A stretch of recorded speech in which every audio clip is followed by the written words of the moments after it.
Bonjour à toutes et à tous, ou rebonjour pour ceux que j'ai déjà croisés ce matin. Alors d'abord, excusez-moi, mais j'ai pas besoin de ça peut-être, si ça fonctionne. Voilà. Excusez-moi pour ne pas avoir participé à l'ensemble des débats de la journée, mais disons qu'on a eu un cairn ce midi et donc ma présence était requise. Alors, mais je savais effectivement que vous étiez entre bonnes mains. Et je dois dire que, je vais le répéter, je l'ai dit ce matin devant la presse, mais je vais le répéter, que je suis vraiment particulièrement fière d'avoir des administrations qui ont travaillé avec tellement de diligence, tellement d'efficacité, d'efficience. Il faut pouvoir le répéter, et tellement d'engagement par rapport à ce qui pouvait peut-être être une, comme on dit à Bruxelles, une zine de la ministre, c'est-à-dire avoir effectivement une analyse genrée des pensions. Alors je tiens vraiment à vous remercier l'ensemble des administrations pour le travail accompli, et puis je tiens aussi à remercier, et je lirai évidemment tout ce que vous avez dit, tous les intervenants, tous les professeurs qui pourront d'ailleurs travailler encore plus, de manière plus approfondie grâce à l'ensemble des statistiques qui seront aujourd'hui à leur disposition. Donc merci vraiment pour l'ensemble de vos interventions. Alors c'est vrai que c'est il y a un an avec David Clarinval, que j'excuse aussi, le ministre David Clarinval qui était avec moi ce midi et qui est parti au Luxembourg maintenant, que nous avons lancé l'année passée l'année pension. Femmes et pensions, et de manière plus générale l'approche genrée des pensions. Nous avions entamé les travaux et ça a conclu un peu les interventions autour de l'approche genrée des pensions et notamment autour de cette dimension familiale. Vous l'avez abordé à travers plusieurs points dans la pension légale. Et aussi, il y a eu des propositions intéressantes que nous allons travailler, en tout cas je l'espère encore, au niveau du gouvernement et des partenaires sociaux. Nous attendons leurs résultats par rapport à leur propre débat interne. Vandaag zijn we 1 jaar later. Un an plus tard, beaucoup d'efforts ont été réalisés, beaucoup de progrès. Bien entendu, c'était le but. Et le but est atteint. Du plan, avec le service fédéral des pensions, avec l'INASTI et CIGEDIS, donc l'ensemble de nos administrations qui ont travaillé intensément pour faire ce monitoring. Alors cet outil est évidemment utile et il doit mener à ce qu'on a appelé réduire le gender pension gap, bien évidemment. Et c'est une première d'avoir ces chiffres-là. Et ça permet aussi d'objectiver les débats que d'avoir des chiffres tels que vous nous les présentez. Et évidemment, ces chiffres présentent les écarts tant en matière de pension légale, qui était plus facile à faire, que de pension complémentaire du deuxième pilier, ce qui renforce encore malheureusement les inégalités et qui les renforce très fortement. La solidarité est plus au niveau de la pension légale que de la pension complémentaire et du deuxième pilier. Donc les résultats sont évidemment interpellants et ils sont, pour moi, je suis une femme et féministe, totalement injustifiables et injustifiés aujourd'hui. Alors nous connaissons évidemment tous et tous les réalités, ça a été dit et répété par l'ensemble des intervenants. La première discrimination vient évidemment de la carrière des femmes, puisque la carrière, la pension est le reflet, l'image de la carrière des femmes. Or, on sait que les femmes ont des carrières plus fractionnées, on sait que les femmes travaillent plus en temps partiel, et ce n'est pas toujours du temps partiel choisi, comme je l'entends souvent, je ne vais pas dire de la part de qui, mais comme je l'entends souvent, c'est du temps partiel souvent imposé, soit par les employeurs, parce qu'on sait que le travail à temps partiel, il y a des métiers qui n'offrent que des temps partiels, soit effectivement parce qu'il y a la venue d'un enfant, parce qu'il y a les soins, parce qu'il y a un choix intrafamilial qui fait effectivement, et peut-être toutes les structures étatiques qui ne permettent pas à la femme de travailler temps plein et qui font que la femme a des carrières, que les femmes ont des carrières plus courtes, plus chaotiques, plus inférieures que celles des femmes, ce qui a évidemment un résultat sur leur pension. Un homme sur deux a une carrière compressée de 35 années de travail. Chez les femmes, ce n'est que 20% des femmes. C'est la raison pour laquelle, effectivement, lorsque dans la réforme des pensions, on a introduit une période de travail effectif pour avoir accès à la pension minimum, c'était une des mesures du mois de juillet, eh bien, évidemment, j'ai déjà voulu compte que ça tienne aujourd'hui, enfin, que ça tienne à ce moment-là des réalités que vivent les femmes, notamment lors de la venue d'un enfant. Vos tableaux étaient très très clairs par rapport à ça. Je veux que ça tienne en compte ça. Et c'est pour ça que j'ai demandé au bureau du plan non seulement un impact qui est important, hein, au niveau financier, mais un impact genre. Et je corrigerai cet impact genre, je l'ai dit et répété à mes partenaires de gouvernement. Effectivement, je n'accepterai pas qu'une réforme des pensions creuse encore l'écart entre les femmes et les hommes en matière de pension. C'est un défi politique, c'est un défi des partenaires sociaux pour que les constatations, les conclusions qui ont été tirées, qu'à la suite on trouve les bonnes réponses. C'est ce qu'on essaye de faire jour après. Si on connaît les inégalités des pensions, c'est pas des pensions, pardon, d'où viennent les inégalités, pardon, je suis un peu émotionnée parce que je parle vite. D'où viennent les inégalités? Ça vient essentiellement évidemment du marché du travail.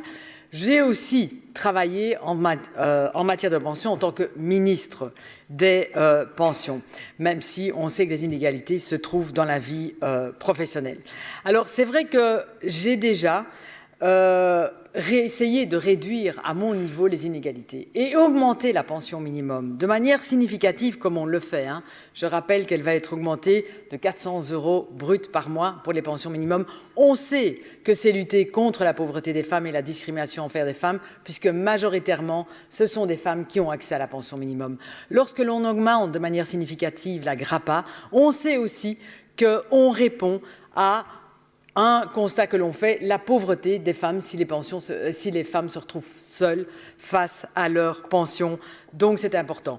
Dans le cadre de la réforme du mois de juillet, on a aussi valorisé le travail à temps partiel dans le calcul de la pension. C'est la première fois effectivement qu'on demande ce genre de mesures. Ça a été prévu et j'espère que ce sera réalisé bien évidemment.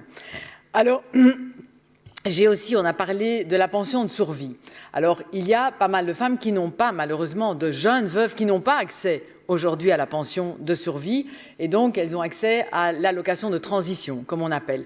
On a renforcé l'allocation de transition dans le temps et aussi on a fait un montant minimum. Pourquoi? Pour que ces femmes qui vivent une souffrance et un drame familial ne tombent pas dans la pauvreté puisqu'il n'y a plus qu'un revenu à la place de deux, puisque cette allocation de transition est cumulable avec les autres revenus.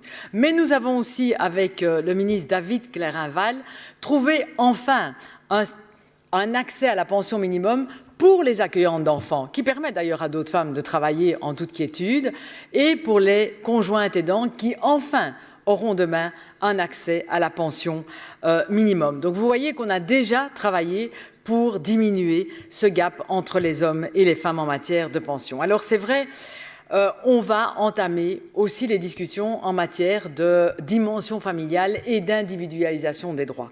Mais je pense que tout ce que vous nous avez montré, enfin, c'est ce que j'ai entendu, excusez-moi pour les autres, mais tout ce que vous nous avez montré, c'est que parler d'individualisation des droits, c'est aussi sensible. C'est aussi sensible quand on voit effectivement combien le pension gap est plus élevé, par exemple, avec et sans pension de survie. Et donc, on ne peut pas, comme ça, révolutionner la dimension familiale sans effectivement avoir toutes les conséquences en tête et toutes ces études en tête. Donc, je vais clôturer en disant que ce travail est totalement remarquable et est déjà exploité et exploitable par les professeurs et donc demain par les responsables politiques, bien évidemment. Que ce monitoring constituera également la base par rapport à ce que je veux mettre en avant au niveau de la présidence européenne. Le thème au niveau de la présidence européenne, ce sera évidemment femmes et pensions. Et j'espère que ce sera un modèle qui pourrait être suivi par l'ensemble des pays européens parce que c'est une préoccupation dans l'ensemble des pays européens. Et donc, en rendant ces chiffres publics sur l'écart concernant les pensions, j'ai bon espoir que ce sera un outil indispensable à tous les décideurs politiques dans chaque réforme des pensions et qu'on arrêtera de vouloir des pensions et des réformes linéaires sans tenir compte des réalités sur le terrain, que des réalités qui sont les conséquences du marché du travail actuel. Et j'espère aussi que les citoyens et les citoyennes porteront à effort ces inégalités pour les réduire un maximum. Je vous remercie encore de votre travail.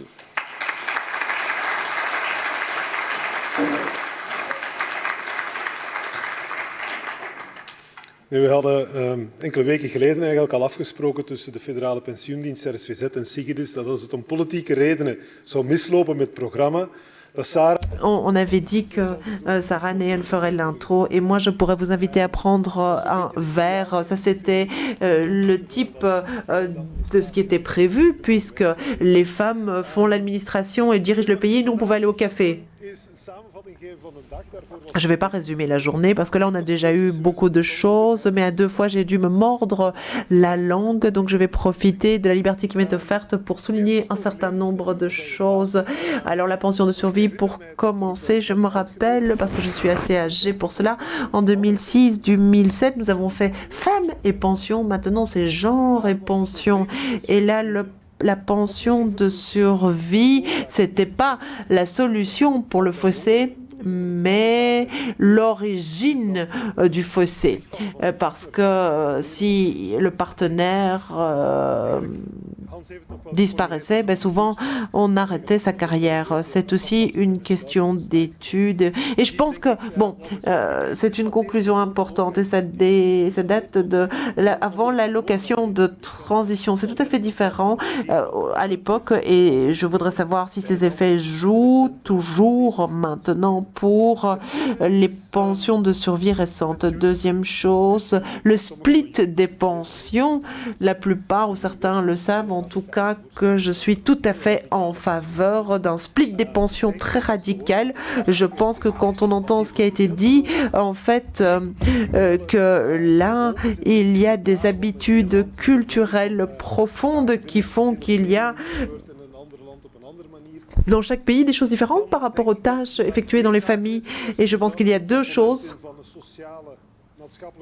D'abord, un choix sociétal, familial, et puis de manière plus implicite, des décisions familiales.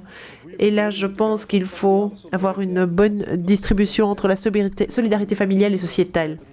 Et je plaide en fait ici pour ma propre chapelle, c'est-à-dire le split des retraites, même en dehors des divorces. Bon, j'allais rien dire soi-disant selon qu'en ce qui concerne le contenu, je suis là pour vous inviter à prendre un verre pour le moment de réseautage. Voilà, nous allons y aller.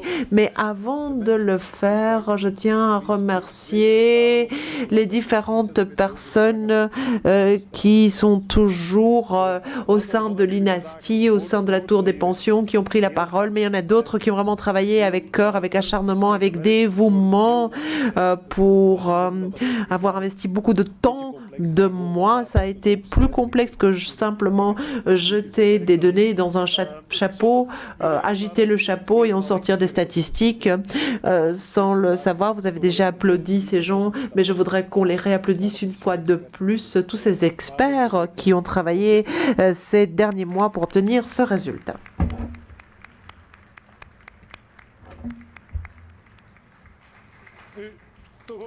Alors aussi, je pense qu'il est important peut-être de mettre une fleur ou une plume à notre chapeau. Je pense que nous, avec PensionStat, nous avons livré une contribution essentielle pour pouvoir avoir un bon débat quant aux pensions, où que cela soit, au Parlement, au bureau d'études, etc. Et un bon débat sur les pensions, ça veut dire au bout du compte une bonne politique des pensions. Je tiens à vous remercier pour votre présence nombreuse. Et maintenant, je vous propose de commencer ce débat ici à côté en prenant un verre. Merci à tous.